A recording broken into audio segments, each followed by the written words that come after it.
Imagine holding like $1 billion in the palm of your hand. Literally. Oh, wow. Yeah, that is hard to even wrap your head around. Right. You are wearing the suit made of self-assembling nanotechnology. I mean, it can calculate complex orbital trajectories, hack government mainframes, and keep you breathing in the freezing vacuum of space. Yeah, you've essentially got the ultimate safety net. Exactly. You are backed by the most powerful, resourced people on the entire planet, and then in just a blink, it is all gone. Just completely wiped away. Yeah, wiped out. You're sitting in this freezing, cramped apartment, and your fingers are literally bleeding because you're sewing a mask out of, like, cheap spandex you bought at a discount store, and no one in the entire world even knows your name. It's a complete structural collapse of a human being. I mean, usually we expect a very predictable trajectory for our heroes. Right, that steady, hard-fought climb from the bottom to the top. Exactly. But the journey we are looking at today is just a sheer, unmitigated freefall. Which is why we are so glad you are here. Welcome to this custom-tailored deep dive, designed specifically for you. We know you're looking to get perfectly primed for the upcoming chapter, Brand New Day. Yeah, and there's a lot of ground to cover. There really is. Okay. Our mission today is to map out this wildly turbulent, just, whiplash-inducing evolution. We're tracking Peter Parker from, well, a wide-eyed teenager handed the absolute keys to the kingdom by Tony Stark. Down to a completely isolated street-level ghost. Exactly. And more importantly, we are going to look at the absolute powder keg of characters he's about to collide with in the shadows of New York. Because to really understand the Peter Parker stepping into Brand New Day, you have to understand the architectural trauma of, well, how he even got here. Right. Okay, let's unpack this because it sets up everything. Usually this story has a very specific tragic rhythm, you know? The radioactive bite, the loss of Uncle Ben, all of that. Exactly. The hard, lonely lesson of with great power comes great responsibility. But Peter's modern arc, it bypasses the intimate, street-level crucible entirely. Yeah, he is dropped straight into a massive geopolitical conflict. He's recruited for a superhero civil war by Tony Stark, and suddenly Peter's just desperate to skip the small stuff. Well, what is really dangerous here is the illusion of readiness. I mean, Stark plucked a kid out of Queens and thrust him onto a global battlefield. Yeah, talk about jumping the gun. Right. So in Peter's mind, the neighborhood heroics, stopping bike thieves, helping people with directions, they suddenly feel like a demotion. Oh, totally. He is impatient. He's wearing this billion-dollar suit equipped with a parachute, a heater, an AI assistant. But he doesn't actually understand the crushing weight of the job yet. So picture being like a highly gifted high school intern. You're incredibly smart, you have boundless potential, and suddenly the CEO of a Fortune 500 company just tosses you the keys to the executive boardroom. Yeah, it just says, go get him, kid. Exactly. And then he immediately leaves on a month-long business trip. I mean, you have the access and the title, sure, but none of the actual lived experience to handle the inevitable crises. And that dynamic breeds this desperate need to prove oneself. Which is exactly why Peter's clash with Adrian Toomes, the Vulture, spirals so far out of control. Right, because Toomes is the perfect counterbalance to Stark. He really is. He is essentially a blue-collar scavenger, surviving off the scraps of alien technology left behind by the billionaire class's battles. And Peter is caught in the middle of a class war he doesn't even fully grasp yet. No, not at all. He thinks taking down Toomes is his fast-track ticket to Avengers status. But that overconfidence leads directly to the Staten Island ferry disaster. Yeah, that was a brutal reality check. A massive ship split in half, hundreds of lives plummeting into the water, and Peter just simply lacks the physical and psychological capacity to fix it. Iron Man literally has to fly in, save the day, and physically revoke the high-tech suit. And, stripping away the suit was supposed to be the lesson. And to Peter's credit, he actually learns it. He really does. He puts on that hilariously basic homemade sweatsuit, pursues Toomes, and when the Vulture's tech critically malfunctions, Peter doesn't arrest him. Right. He doesn't gloat. He rushes into a literal fire and saves his enemy's life. And that act of supreme empathy is what finally earns him the official Avengers invitation. Which he turns down. I mean, he finally realizes he needs to stay close to the ground. But the universe simply refuses to let him be a kid. It really does. Almost immediately, Thanos arrives. Peter is thrust straight back into the cosmic big leagues, dragged into space, literally suffocating until Stark deploys the Iron Spider armor. And despite fighting with every ounce of his strength, despite activating that terrifying instant kill mode. It was wild to see. So wild. Yeah. But they still lose. Thanos snaps his fingers. Half of all life in the universe is just erased. Peter literally turns to ash in his mentor's arms. I mean, it is a profound, universe-shattering failure. It is. And even when they're brought back 5 years later and ultimately win that final battle, the cost is Tony Stark's life. Yeah. Stark's sacrifice leaves a massive, gaping hole in Peter's foundation. Because Tony was the father figure Peter desperately craved. And, well, nature abhors a vacuum. Peter is left emotionally compromised, burdened by this crushing global expectation that he is supposed to step up and become the next Iron Man. Leaving him entirely vulnerable to anyone willing to step into that vacant mentor role. Which brings us to the psychological manipulation of Quentin Beck, Mysterio. Oh, man. Beck. Right. Peter is exhausted. He just wants a break, a normal European field trip, a chance to just be a teenager. Yeah, he just wants to talk to MJ. Exactly. So when giant elemental monsters start attacking, Beck swoops in. He claims to be a warrior from a destroyed parallel Earth. He's charismatic, he's understanding, and most importantly, he listens to Peter. And here's where the legacy of Tony Stark becomes an active hazard. I mean, Stark left Peter a pair of sunglasses called EDITH, which gives a grieving high schooler total, unchecked control over a global orbital defense and drone strike network. Which is just a terrifying idea. It is. Peter gets overwhelmed by this and accidentally almost calls down a lethal strike on his own classmates. So, seeking relief, he hands the glasses over to Mysterio. He officially passes the torch. It is the ultimate manifestation of the pressure we have been tracking. The weight of the Stark legacy is literally too heavy for a teenager to carry. But hold on, here's where it gets really interesting. I have to push back on the narrative that giving up EDITH was a failure. Oh. Look at it from a psychological standpoint. Wasn't that actually a rare, profound moment of maturity? Peter recognizes his own limits. He realizes, I am a traumatized teenager, I am currently grieving, and I absolutely should not have unilateral access to weaponized space drones. Right. In the real world, we would call that a responsible, self-aware choice. You make a phenomenal point, and that is precisely what makes the deception so incredibly cruel. Mysterio didn't exploit Peter's arrogance. He weaponized Peter's humility. Wow. The crushing reality is that Quentin Beck isn't a multiversal warrior. He's a disgruntled, marginalized, former Stark employee. The monsters are advanced holograms, and the destruction is caused by real, weaponized drones. He engineered a global panic simply to position himself as a savior. Exactly. It's a terrifying scenario for you to imagine, honestly. How do you fight an enemy when you can't trust your own eyes? When the entire battlefield, the collateral damage, the person you are talking to is just a digitally rendered lie? You are forced to rely purely on instinct. Peter has to tap into his rawest, most innate physical power, his spider sense.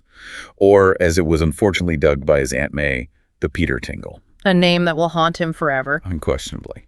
But the mechanism of that victory is brilliant. He closes his eyes, he shuts out the manufactured reality, senses the physical threat of the drones, and dismantles the illusion.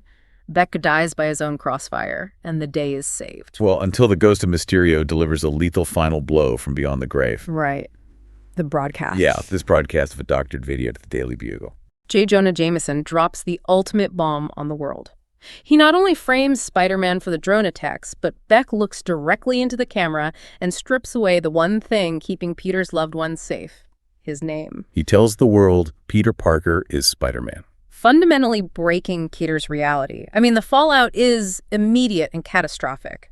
Despite securing excellent legal counsel, a very notable appearance by Matt Murdock, Daredevil, by the way. Oh, absolutely. But the social and institutional consequences are inescapable. His best friend Ned and his girlfriend MJ have their futures destroyed, rejected from MIT simply by association. Peter's mere existence becomes a toxic hazard to the people he loves most. Which drives him to seek a desperate, magical quick fix. He goes to Doctor Strange, asking for a spell to make the world forget his secret identity. But Peter can't help himself. No. His fundamental flaw, his absolute refusal to let the people he loves suffer, causes him to constantly interrupt the spell. He keeps trying to carve out exceptions so MJ and Ned can remember him. Destabilizing the magic and fracturing the multiverse itself. Suddenly, individuals from other universes who know Peter Parker as Spider-Man bleed into their reality. Yeah, bringing in a slew of temporal anomalies. Most notably, Norman Osborn, the Green Goblin. Oh, man. A man operating with a terrifying, fractured Jekyll and Hyde psychology. And Doctor Strange's solution to this is entirely clinical. He says, hit a button, send them back to their universes, even if it means they die the moment they return. But Peter can't do it. Right. He realizes these villains were mostly brilliant, flawed people, corrupted by accidents and power. He actually believes they can be saved. A philosophical stance that costs him absolutely everything. The Goblin persona takes control of Osborn, sabotaging the cures and unleashing chaos. And in the ensuing battle, the Goblin strikes a fatal blow against Aunt May. The anchor of Peter's soul. And right before she dies, she finally delivers the line. With great power, there must also come great responsibility. She validates his choice to try and save them, even as it costs her life. It pushes Peter to the absolute edge of his moral framework. I mean, it takes the arrival of two other multiversal Peter Parkers to keep him from completely crossing the line. Yeah. During the final battle, our Peter is consumed by grief and rage. He is literally seconds away from impaling the Goblin with his own glider. Ready to completely abandon his code and execute him. Exactly. Well. But the older Spider-Man physically steps in, blocking the blow, absorbing the rage. He knows that revenge won't bring May back. It will only corrode Peter from the inside out. So they cure Osborn instead, but the sky is still ripping open, the multiverse is collapsing. Forcing Peter to make the ultimate sacrifice. He asks Doctor Strange to cast a final spell. And not just hiding his identity, but erasing Peter Parker's existence from the collective memory of the entire universe. He basically puts himself in a cosmic witness protection program. But, he's the only person on Earth who knows he's in it. That's a great way to put it. He watches Ned and MJ go off to MIT, safe, happy, and completely oblivious to his existence. He walks away, moves into a freezing, rundown apartment, so of a classic red and blue suit. No Stark tech, no Avengers backup, just a ghost in Queens. Which drops him squarely into the unforgiving, street-level underworld of New York. The precise playground of the characters he's destined to encounter in Brand New Day. Great. And this transition is vital because Peter just reaffirmed at the greatest possible cost that Spider-Man does not kill. But he is about to share a city with Frank Castle. The Punisher. The contrast here is just staggering. It really is night and day. Peter is entirely about the burden of preserving life, even the lives of monsters. Frank Castle is the embodiment of lethal, final justice. I mean, Frank's origin is steeped in horrific trauma, his family gunned down in a park. But the psychology goes much deeper than just random gang violence. Frank uncovers that the shootout was a CIA cover-up, and the man who pulled the trigger was his military brother-in-arms, Billy Russo. Wow. This betrayal traps Frank in a devastating psychological loop. The fallacy of the one last kill. Frank convinces himself that if he just kills Russo, he'll avenge his family and find peace. But vengeance is a constantly moving target. Exactly. He kills Russo, but Russo survives, so he hunts him down and kills him again. Then the mob targets him, and he has to slaughter an apartment full of hitmen. And while Frank is waging this endless war, there is a chilling ideological infection spreading through the city. Yeah, this part is wild. Mayor Wilson Fisk, the Kingpin, is running a corrupt, anti-vigilante task force. These dirty cops actually adopt the Punisher's skull logo as their unofficial symbol. Which is such a brilliant, dark irony. These corrupt cops idolize Frank. They think bypassing due process makes them tough, completely ignoring the fact that acting as judge, jury, and executioner is the exact behavior that makes them the villains. It forces Front to realize that his quest for vengeance is never actually done. After saving another family during a mob hit, Frank has an epiphany. He realizes he can extend his mission indefinitely. He begins pre-avenging other families, eliminating potential threats before they can cause harm. But let's look closely at that. Isn't pre-avenging just a massive, self-serving psychological loophole? How do you mean? Well, Frank is essentially constructing an infinite enemy, so he never has to put the guns down, sit in silence, and actually process the grief of losing his wife and children. Oh, absolutely. Functionally and psychologically, Frank is an addict. He is addicted to the clarity of the war. But on the streets of New York, that addiction makes him highly effective. Yeah, it does. And this is the philosophical nightmare Spider-Man is walking into. Peter believes everyone can be cured. Frank believes some people are just rabid dogs that need to be put down. Right. And frankly, when you look at the other players on the board, like the Hand, an ancient mystical syndicate of resurrecting ninja assassins, Frank's lethal permanent methods carry a terrifying, undeniable logic. It is a massive collision course. You have a completely isolated Spider-Man armed with nothing but spandex and a refusal to kill, stepping between a syndicate of mystical assassins and a heavily armed man addicted to lethal vengeance. It's incredibly volatile. And if that ecosystem wasn't volatile enough, there is a massive gamma-irradiated wildcard entering the board. Let's look at Bruce Banner, the Hulk. Banner represents the exact opposite approach to trauma compared to Frank Castle. Yeah, completely different. Frank indulges and weaponizes his rage. For years, Banner was cursed by turning into a mindless monster whenever his heart rate spiked. But through intense psychological and scientific work, Banner managed to synthesize his two halves, resulting in Smart Hulk. He retains the intellect of Bruce Banner inside the physical form of the Hulk. And recently, he's been utilizing a sophisticated science wristband that allows him to revert to human form entirely. Right. Add in the wild revelation that he has a son, Scar, from his time stranded on an alien gladiator planet, and Banner suddenly has a tremendous amount to lose. Which brings us to the critical vulnerability, which is control. Smart Hulk appears stable. The wristband appears functional. But history demonstrates that the Hulk is profoundly susceptible to psychic and magical manipulation. We saw this clearly when the Scarlet Witch hijacked his mind, effortlessly stripping away his control and sending him on a catastrophic rampage through a major city. So if you think of Hulk's current state of control as like a delicate software patch, it makes perfect sense. It's working perfectly under normal conditions. Right.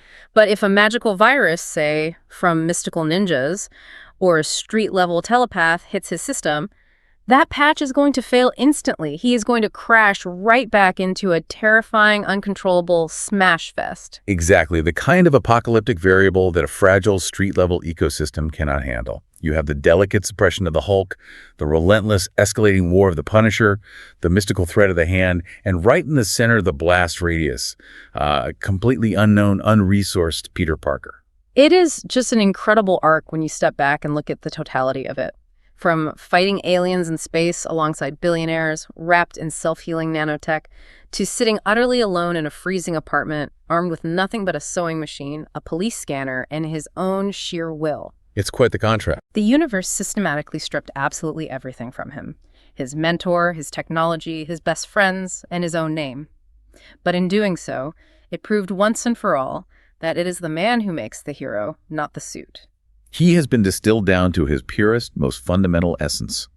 The responsibility remains intact, even when the glory, the money, and the support system have been entirely incinerated. Which leaves you with a fascinating paradox to consider before we wrap up. Peter Parker is stepping into a criminal underworld where titans like the Punisher, the Kingpin, and the Hulk operate heavily on their established legacies and the fear their names inspire. Yeah. Peter is a complete blank slate. He has zero reputation left to leverage. So, does being truly anonymous actually give Peter a massive tactical advantage, the element of total surprise? Or is surviving the brutal streets of New York without a network, without a legacy, and without a safety net simply impossible? That is the exact tension that will define his survival moving forward.